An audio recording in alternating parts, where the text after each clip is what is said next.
నిన్న కొంపల్లి చాలామంది అడుగుతున్నారు అక్కడ, ఎందుకంటే అక్కడ ఫీల్డ్లోకి వెళ్ళిన తర్వాత వాళ్ళందరూ కూడా మీదికి రావడము, సో అట్లా కన్ఫ్యూజన్లో మేబీ స్టార్టింగ్లో చెప్పినా మళ్ళీ రిపీట్ చేయలేదు. నిన్న కొంపల్లి సినీ ప్లానెట్కి ఎగ్జాక్ట్ ఆపోజిట్లో ఉన్నటువంటి రసజ్ఞ కన్స్ట్రక్షన్స్ ఏదైతే అసైన్డ్ భూములు పట్టా ల్యాండ్లో అంత పెద్ద అపార్ట్మెంట్స్ కడుతుండడము, దాంట్లో అప్పటికే ఫ్లాట్స్ అన్ని కూడా అమ్మేయడము, చాలాసార్లు చెప్పడం మేము.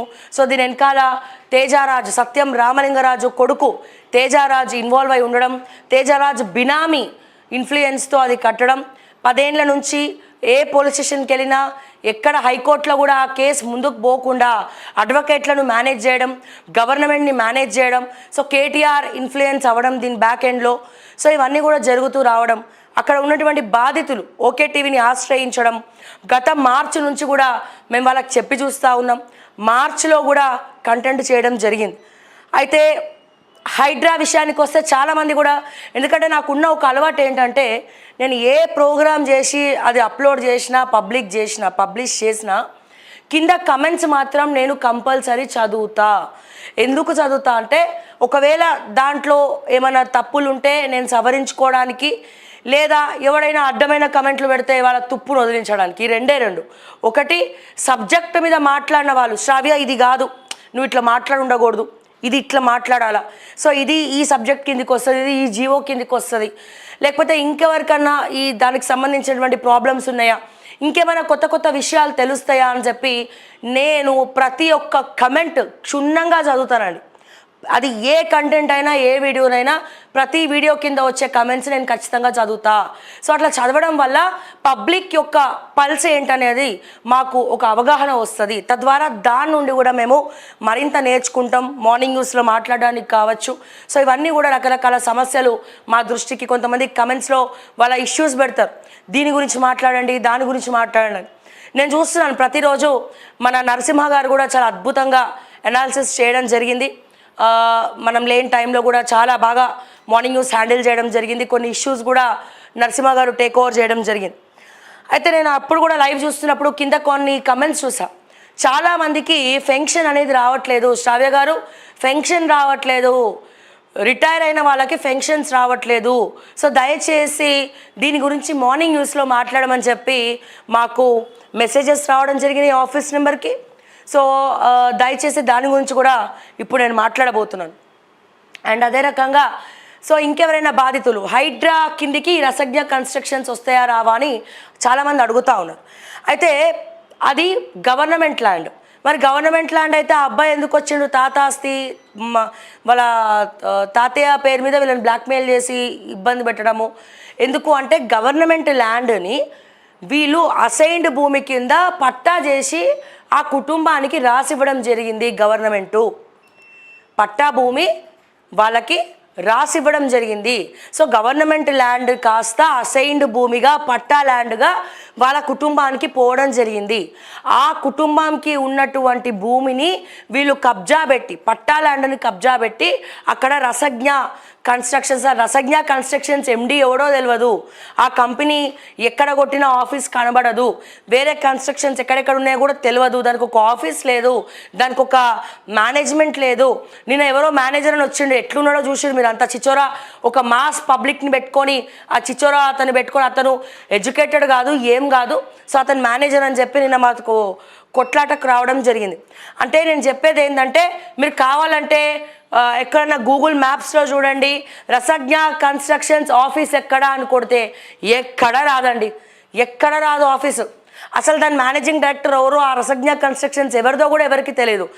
దీని బ్యాక్ ఎండ్లో మాత్రం తేజారాజు, ఎందుకంటే కొంపల్లి పరిసర ప్రాంతాల్లో సత్యం రామలింగరాజు కొడుకువే కొన్ని ఎకరాలు, కొన్ని 100 ఎకరాలు ఉన్నాయి.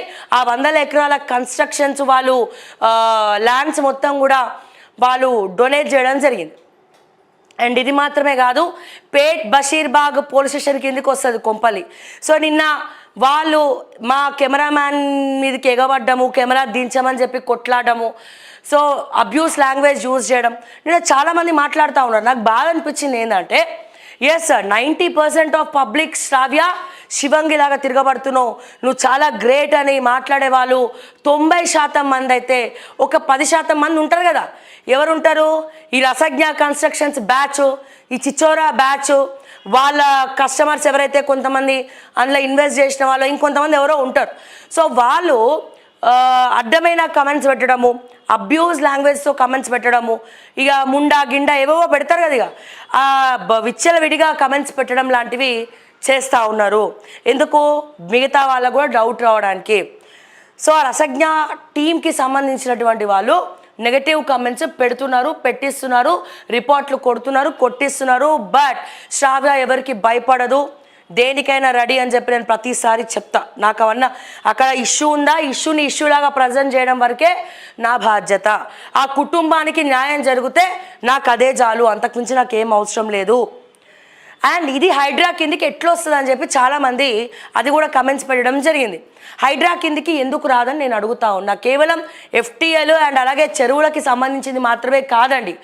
గవర్నమెంట్ ల్యాండ్స్ కబ్జా పెట్టిన, అసైన్డ్ భూములు కబ్జా పెట్టిన, ఇల్లీగల్ కన్స్ట్రక్షన్స్ ఎక్కడైనా చేసినా, లేకపోతే ప్రొహిబిటెడ్ ల్యాండ్స్ ఎక్కడైనా ఉన్నా, ఇవన్నీ కూడా హైడ్రా కిందికే వస్తుంది.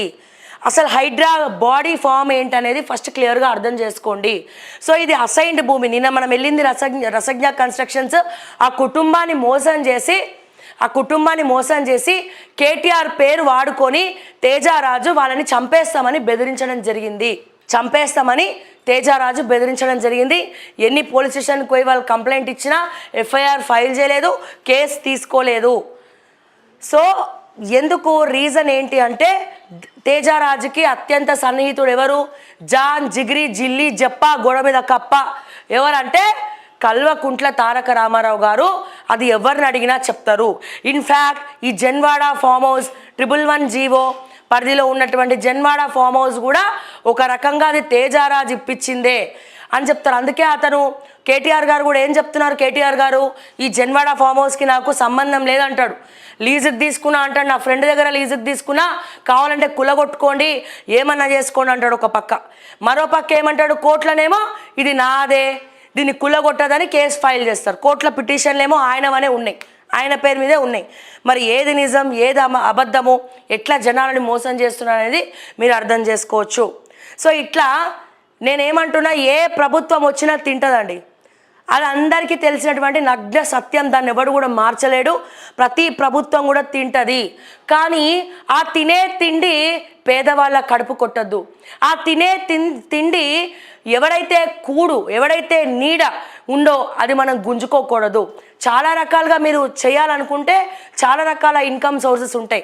కానీ పబ్లిక్ జోలికి ఎప్పుడైతే పోతారో, పబ్లిక్ ఆస్తుల జోలికి ఎప్పుడైతే వెళ్తారో, ఎప్పుడైతే వాళ్ళ దగ్గర ఆస్తులను కొల్లగొడతారో, ఏ ప్రభుత్వమైనా ఏ లీడర్ అయినా నామరూపం లేకుండా చనిపోవడం పక్కన పెట్టండి, నామరూపం లేకుండా పోతాడు కావాలి. సో ఇప్పుడు వాళ్ళకి శిక్ష ఏ రకంగా పడుతుందని నాకు తెలియదు. కానీ మనకు తోచింది మనం చేసినాం. పోలీసులు ఏమంటారు? అసలు మీరు అక్కడికి ఎందుకు పోయినరు, మీకు ఏం అవసరం, కోర్టులో నడుస్తుంది. మరి కోర్టులు కూడా అమ్ముడు పోతున్నాయి కదా. కోర్టులో నడుస్తుంటే అడ్వకేట్లు కోర్టులు అమ్ముడు పోతున్నారు. పిటిషన్లు ఏళ్ళకి తరబడి నడుస్తూ ఉన్నాయి. మరి కోర్టు వ్యవస్థనే తప్పుడు ఆలోచనలతో ముందరికి వెళ్తుంటే ఇంకా ప్రజలకు న్యాయం ఎక్కడ జరుగుతుంది, సామాన్యులకు న్యాయం ఎక్కడ జరుగుతుంది అని చెప్పి ఈ సందర్భంగా నేను మాట్లాడుతూ ఉన్నా. ఈ రోజున చాలామంది జడ్జిలు, చాలామంది, అందరిని అంటలేనండి, మళ్ళీ ఇక్కడ కొంతమంది అడ్వకేట్స్, చాలామంది జడ్జిలు అసలు కేసుని మూవ్ చేయండి, అది పోస్ట్పోన్ చేస్తారు.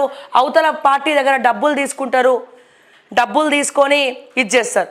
ఆ అడ్వకేట్లకు, జడ్జిలకు అన్నని డబ్బులు ఇచ్చే బదులు ఆ కుటుంబానికి, అయ్యా చేసిన తప్పేదో చేసినాము, క్షమించు, ఇప్పుడు ఇంతమంది ఇట్లున్నాయి, మీకు అట్లీస్ట్ గవర్నమెంట్ రేట్ తగ్గట్టన్నా నీ భూమిని కొల్లగొట్టినందుకు ఇంత ఇస్తామని చెప్పి వాళ్ళకి, ఆ అవినీతి పరులకు ఇచ్చే పైసలేవో నువ్వు నీడ లేకుండా చేసినటువంటి ఆ కుటుంబానికి ఇస్తే జీవితాంతం వాళ్ళు తిరగారు, నీకు మనశ్శాంతి ఉంటుంది.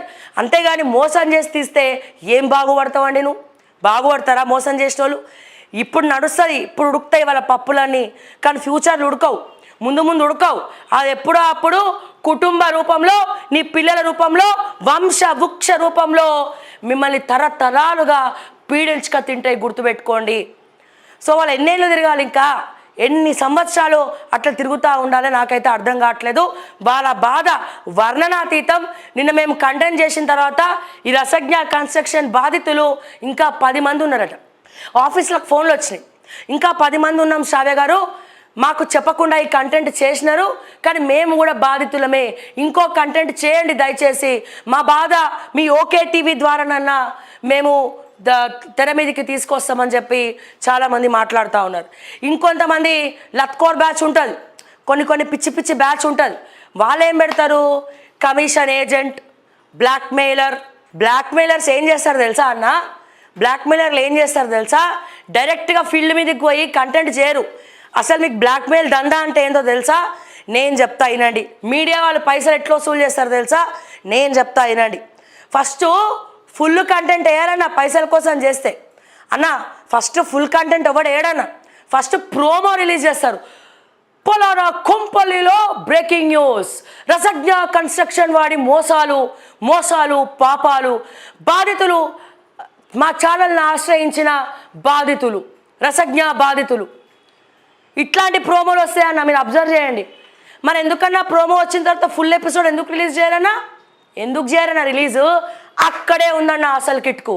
అక్కడ చేస్తారన్న బ్లాక్మెయిల్, ఆడ చేస్తారు బ్లాక్మెయిల్. ఫస్ట్ ప్రోమో రిలీజ్ చేస్తారు, ఆడ అవతల క్యాండిడేట్స్కి చెమటలు పట్టి మీడియాకు మీడియేటర్లు ఎవరు ఉన్నారు, లేకపోతే మార్కెటింగ్ టీం ఎవరు ఉన్నాడు అని చెప్పి వాళ్ళకి ఫోన్లు కొడతారన్న. ఫోన్లు కొట్టి మీరు ప్రోమో వేసిండ్రు, ఫుల్ ఎపిసోడ్ రిలీజ్ చేయకండి, సెటిల్ చేసుకుంటాం మేము, మీ మీడియాకు కూడా మేము ఇంత డబ్బులు ఇస్తాం, దండం పెడతామని చెప్పి వాళ్ళు వచ్చి కుమ్మక్కైతారన్నా, పైసలు ప్రోమో చేసినోడికి ఇచ్చేస్తారన్నా, మధ్యలో బాధితులు లబో దిబోమని కొట్టుకుంటారన్న. బ్లాక్మెయిల్ అంటే ఏందో తెలియదు మీకు, ఏ రకంగా బ్లాక్మెయిల్ చేయాలో తెలియదు మీకు. సో ఇట్లా మీరు బట్టగాల్చి కొద్ది గొప్ప మాలాంటి వాళ్ళం కష్టపడి ఫీల్డ్లో తిరిగి మేము ఉన్నట్టు చూపిస్తూ ఉన్నాం. సో మా మోటో ఏంది, మా ఓకే టీవీ దృష్టికి వచ్చిన వాళ్ళకి న్యాయం జరగాల, ఆ కుటుంబానికి న్యాయం జరిగితే చాలు, అంతకన్నా మాకేం అవసరం లేదు. మేమే గనక బ్లాక్మెయిలర్స్ అయితే మేము కూడా ప్రోమోలే వేస్తుండే. మేమే గనక బ్లాక్మెయిలర్ అయితే పోయి వాళ్ళు మా మీదకి వచ్చి నన్ను ఒకవేళ కొట్టుంటే, ఇంకా పెద్ద గొడవ ఉంటే, దాంట్లో నాకు దెబ్బ తగులుంటే, నిజంగా బ్లాక్మెయిల్ చేసే వాళ్ళమైతే అంత డేర్ చేసి గ్రౌండ్లోకి పోయి ఆడ అంతమంది ఉంటారని తెలిసి కూడా పోయినామంటే మరి దాన్ని బ్లాక్మెయిల్ అంటారా? లైవ్ నిన్నటి నుంచి దాదాపు ఒక 14 hours నుంచి లైవ్ నడిపినాం మేము రసజ్ఞ కన్స్ట్రక్షన్స్. నాకు తెలిసి ఇప్పుడు కూడా నడుస్తుందా? ఇప్పుడు కూడా నాకు తెలిసి నడుస్తుందా లేదా తెలియదు, నడుస్తుంది. అంటే ప్రోమో వేసి ఎవడన్నా బ్లాక్మెయిల్ చేస్తాడు. మేము ఫుల్ ఎపిసోడ్ పెట్టిందే గాక ఆ ఫుల్ ఎపిసోడ్ని నడిపిస్తూ ఉన్నాం, లైవ్ పెడతా ఉన్నాం. ఎందుకు? రంగనాథ్ గారు చూస్తారు, అక్కడ పోవాలి, అటాక్ చేయాలని చెప్పి, దాన్ని కొల్లగొట్టాలని చెప్పి. నేనేమంటున్నా, అది సామాన్యులైతే కాదు, అక్కడ ఉన్నది మిడిల్ క్లాస్ ఫ్యామిలీలో ఎవరో తెలియదు. అమీన్పూర్ దగ్గర సామాన్యుల భూములు, సామాన్యుల ఇల్లు కులగొట్టారు. స్లమ్ ఏరియాస్లో హైడ్రా అని చెప్పి కులగొట్టారు. మరి హైడ్రా వాళ్ళకి ఏమైనా మార్గం చూపించిర్రా? వాళ్ళకి వేరే సోర్స్ గవర్నమెంట్ ల్యాండ్ ఏమైనా ఇచ్చిందా? మీరు కులగొట్టినటువంటి ఇల్లు రోడ్డు మీద పడ్డారు కదన్నా, కట్టుబట్టలతో నోటీసులు ఇవ్వకుండా కట్టుబట్టలతో రోడ్డు మీద నిల్చోబెట్టారు. నేనేమంటున్నా రంగనాథ్ గారిని, హైడ్రా సామాన్యులకేనా? హైడ్రా డబ్బున్నోళ్ళకి కాదా? హైడ్రా రసజ్ఞ కన్స్ట్రక్షన్స్కి లేదా? హైడ్రా సత్యం రామలింగరాజు కొడుకుకి లేదా? హైడ్రా వాసవికి లేదా? హైడ్రా వంశీరామ్కి లేదా? హైడ్రా వర్టెక్స్ వర్మకు లేదా? హైడ్రా ఇంకెవరికి లేదా? హైడ్రా ముఖ్యంగా నార్సింగ్ ఏరియాలో ఎక్కడెక్కడైతే ఈ వెంకట్రామరెడ్డి మన మెదక్ ఎంపీగా కంటెస్ట్ చేసిండు కదా, మొత్తం సెలబ్రిటీస్ అందరూ అడ్వర్టైజ్మెంట్లు ఇస్తున్నారు కదా, మరి అతనికి లేదా అని అడుగుతా ఉన్నా నేను. రాజపుష్ప, ఎస్, రాజపుష్పకి హైడ్రా వర్తించదా? మై హోమ్ రామేశ్వరరావుకి హైడ్రా వర్తించదా అని చెప్పి రంగనాథ్ గారిని నేను అడుగుతా ఉన్నా, సూటిగా అడుగుతా ఉన్నా, సుత్తి లేకుండా అడుగుతా ఉన్నా.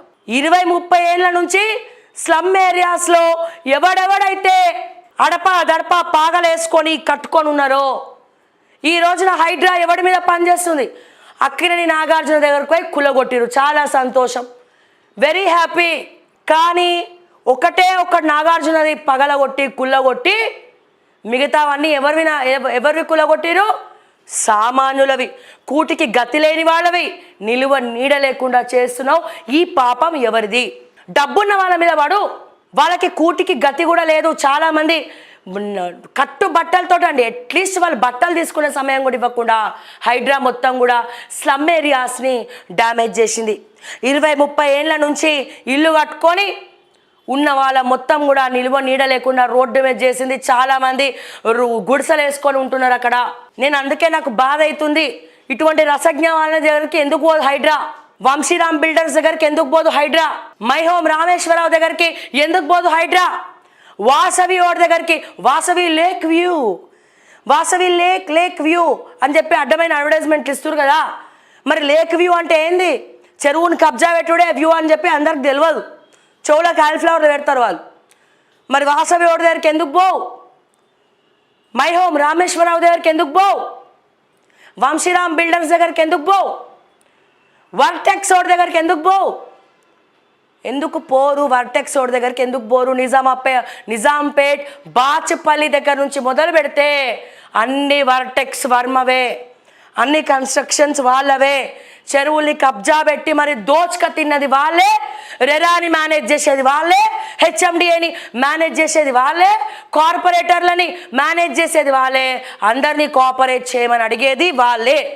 రసజ్ఞ కన్స్ట్రక్షన్స్ నిన్న కొంపల్లికి పోయినాం మేము.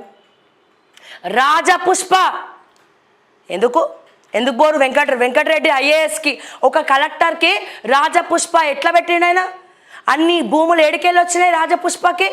ఏడికెళ్ళి వచ్చినాయి? బీఆర్ఎస్ వాళ్ళు ఇవ్వలేదా? వెంకటరెడ్డి ఎవరు? కేసీఆర్ బినామీ కాదా? ఇవన్నీ కూడా మీకు తెలియవా రంగనాథ్ గారు? వాళ్ళ జోలికి ఎందుకు పోరు? డబ్బున్న వాళ్ళ జోలికి ఎందుకు? నాట్ ఈవెన్ ముఖ్యమంత్రి రేవంత్ రెడ్డి గారికి కూడా రియల్ ఎస్టేట్ కంపెనీలు ఉన్నాయి. ముఖ్యమంత్రి రేవంత్ రెడ్డి గారికి, రేవంత్ రెడ్డి బ్రదర్స్కి కూడా హైడ్రా ఇన్వాల్వ్మెంట్ ఉంది. వాళ్ళ ఆస్తులు కూడా ధ్వంసం చేయాలనుకుంటే చేయొచ్చు. పట్ల మహేందర్ రెడ్డికి ఫామ్ హౌస్, చెరువుని కబ్జా పెట్టి ఫామ్ హౌస్ కట్టుకున్నాడు. మరి ఇవన్నీ కూడా కనబడతలేదా? నిలువ నీడ లేకుండా చేసినటువంటి స్లమ్ ఏరియాస్లో ఉన్నటువంటి పబ్లికే మీకు కనబడుతున్నారా అని అడగాలనిపిస్తుంది, బాధ అనిపిస్తుంది వాళ్ళ మీద. ఎస్, నిజంగా అందులో ఫ్యాక్ట్ ఉంటే నేను ఏమంటలేను. హైడ్రా కులగొట్టండి, నీతి నిజాయితీతో ముఖ్యమంత్రి రేవంత్ రెడ్డికి సంబంధించిన కూడా ఏవి వదలొద్దు. వాసవిని వదలొద్దు, వర్టెక్స్ని వదలొద్దు, రాజపుష్పను వదలొద్దు, మై హోమ్ను వదలొద్దు, వంశీరామ్ వదలొద్దు. సో వీటన్నిటిని కూడా వదలకుండా నీతిగా నిజాయితీగా వెళ్ళండి. స్లమ్ ఏరియాలో ఎవడెవడవైతే మీరు పేదవాళ్ళవి, వాళ్ళ ఆటో నడుపుకోనో, రోజు కూలి పనులు వేసుకోనో, లేకపోతే ఆ విల్లాస్లోనో ఇంకెక్కడో పని చేసుకుంటూ, అది వేసుకుంటూ ఇది వేసుకుంటూ, కూలినాలు వేసుకుంటూ వాళ్ళు ఉంటున్నారు. హైడ్రా పోయి ఎవరైతే పేదోళ్ళు ఉన్నారో వాళ్ళ ఇల్లు ధ్వంసం, బుల్డోజర్ పెట్టి గుద్దడం కాదు, వాళ్ళకి గవర్నమెంట్ ల్యాండ్ అలాట్ చేయండి వేరే దగ్గర. ఇక్కడ ఇది ఉండద్దు, ఇది పద్ధతి కాదమ్మా, ఇక్కడ ఉండద్దమ్మా, మీరు ఇల్లు ఖాళీ చేయాలి. మీకు ప్రభుత్వం తరపున మేము ఇల్లు కేటాయిస్తాం, ప్రభుత్వం తరపున ఇక్కడ మీరు గుడిసెలు వేసుకొని ఉండండి, ఒక భూమి కేటాయిస్తాం, లేకపోతే డబల్ బెడ్రూమ్ ఇల్లు ఇస్తాం, అప్పటి వరకు అక్కడ ఉండండి అని చెప్తే ఎట్లుంటుంది? నిలువ నీడ లేకుండా డబ్బు లేని వాళ్ళ మీద మీరు చూపించే ఒక ఈ తీరు ఎట్లా ఉంటుంది? రంగనాథ్ గారు గుండెల మీద చేసుకొని వాళ్ళ గురించి ఆలోచించండి అని చెప్పి నేను మరొకసారి తెలియజేస్తా ఉన్నా. హైడ్రా కల్పించండి, వాళ్ళు వేరే దగ్గర ఉండడానికి ఇల్లులు కల్పించండి.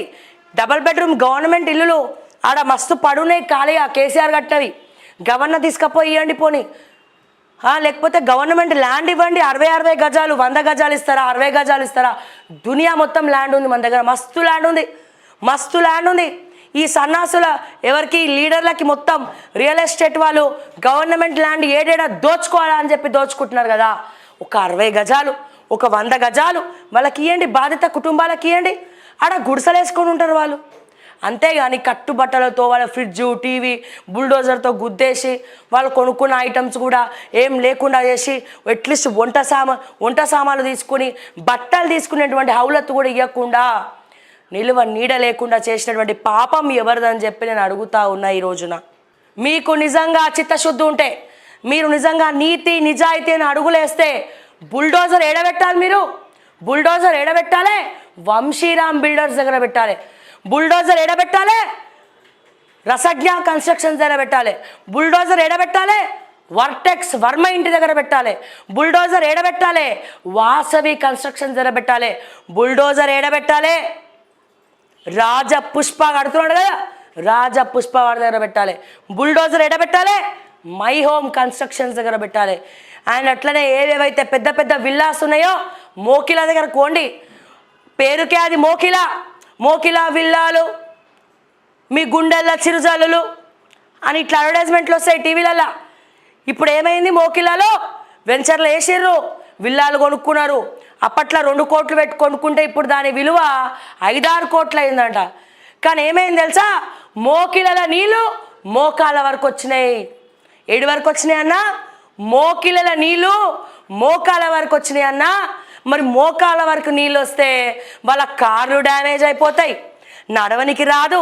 అన్నన్ని కోట్లు పెట్టి విల్లాలు కొనుక్కుంటే వాళ్ళ గుండెలలో తూట్లు వస్తున్నాయి. అంటే ఇప్పుడు దానికి కారణం ఏంది, మోకిలలో ఉన్నటువంటి చెరువుల్ని కబ్జా చేసి మరి, మోకిలలో ఉన్నటువంటి చెరువుల్ని కబ్జా చేసి మరి ఆడ పైన మొత్తము ఇది చెరువు కాదు, ఇది ప్లెయిన్ ల్యాండ్ అని చెప్పి అద్భుతాలు సృష్టించి మోకిల అని చెప్పి 2-3 పాటలు పాడేసి ఆడ మొత్తం విల్లాలు చేసేసి ప్లాట్లు వేసేసి అమ్మేసారు. ఇప్పుడు ఏమైంది, వర్షాకాలం రాగానే మోకిలలో నీళ్ళు మోకాలకి పైగా వచ్చి కిలకిలలాడుతున్నాయి. అక్కడ ఉన్నటువంటి వాళ్ళు వలవలమని ఏడుస్తారు. ఇది మోకిల స్టోరీ. మరి దీని వెనకాల ఎవడున్నాడయ్యా, మొన్ననే గవర్నమెంట్ మారిపోయిండు కదా, కాళ యాదయ్య. ఎవడైనా చేవెళ్ళ ఎమ్మెల్యే.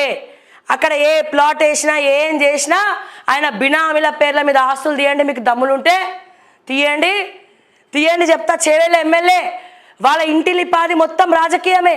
జెడ్పీ చైర్మన్ కోడలొక పదవి, కొడుకొక పదవి, భార్య ఒక పదవి, కాళయాదే ఒక పదవి. కుటుంబం పదవులు ఇస్తూ ఉంది. కుటుంబం రిజర్వేషన్ యూజ్ చేసుకొని కుటుంబం పదవులు సంపాదిస్తూ ఉంది. ఎవరైనా పైసలు తీసుకోడాయినా ఇంత షేర్ ఇమ్మంటాడు, ఇంత భూమి రాసి ఇమ్మంటాడు. ఎంత భూమి, ఇంత భూమి రాసి అంటాడు. మీరు ఎంక్వైరీ చేసుకోండి, ఎవరన్నా అడగండి. ఇవన్నీ కాపాడుకోవడానికే కదా కాంగ్రెస్ పార్టీలకు పోయిండు కాళ యాదయ్య. రాజకీయ భవిష్యత్తు ఉంటుందా నమ్ముతారా ప్రజలు? ఎవ్వరు కూడా జిందగీలో ముందు కాళ యాదయ్య లాంటి వాళ్ళని ఎవరు కూడా నమ్మరు. సో మీరు ఆలోచించాలి, ఏదైనా కొనే ముందర 100 రకాలుగా ఆలోచించాలి. నేనేమంటున్నా రంగనాథ్ గారిని, 2 రకాలుగా అవకాశం ఇవ్వండి పబ్లిక్కి, 2 రకాలుగా అవకాశం పబ్లిక్కి ఇవ్వండి అని చెప్పి నేను. ఒకటేంటి, సామాన్యుల జోలికి వెళ్ళే ముందర 1కి 100 సార్లు రంగనాథ్ గారు ఆలోచించాలా. ఒకవేళ సామాన్యుల జోలికి వెళ్తే, సామాన్యుల ఇల్లు ఆల్రెడీ డిస్మాంటిల్ చేసేసారు, బుల్డోజర్ పెట్టి గుద్ది పడేసారు. కానీ వాళ్ళకి వేరే దగ్గర భూములు కేటాయించాలా, వాళ్ళకి వేరే దగ్గర షెల్టర్ కేటాయించాలా, వాళ్ళకి ఇల్లు అప్పగించాలని చెప్పి నేను రంగనాథ్ గారిని కోరుకుంటా ఉన్నా. మీ బుల్డోజర్ టాప్ 10 మోస్ట్ ఇందాక లిస్ట్ చదివిన వాళ్ళకి దయచేసి బుల్డోజర్ పెట్టి గుద్దుతారో, వాళ్ళ బిల్డింగ్లు లేకుండా చేస్తారో, మొత్తం కిందనే పడేస్తారో, తొక్కుతారో, గది మీ ఇష్టం. ఉన్నోళ్ళ మీద చూపించండి మీ ప్రతాపం, లేనోళ్ళ మీద కాదు. రామోజీ ఫిలిం సిటీ ఏడగట్టిండ్రండి, చెరువుని కబ్జా పెట్టి కట్టలేదా? రామోజీ ఫిలిం సిటీ మీదకి ఎందుకు పోరండి మీరు? దమ్ములు లేవా? నాగార్జున మీదకి పోయినప్పుడు రామోజీ ఫిలిం సిటీ మీదకి ఎందుకు పోరు? రామోజీ ఫిలిం సిటీ మొత్తం కూడా ల్యాండ్ని కబ్జా పెట్టుకుంటూ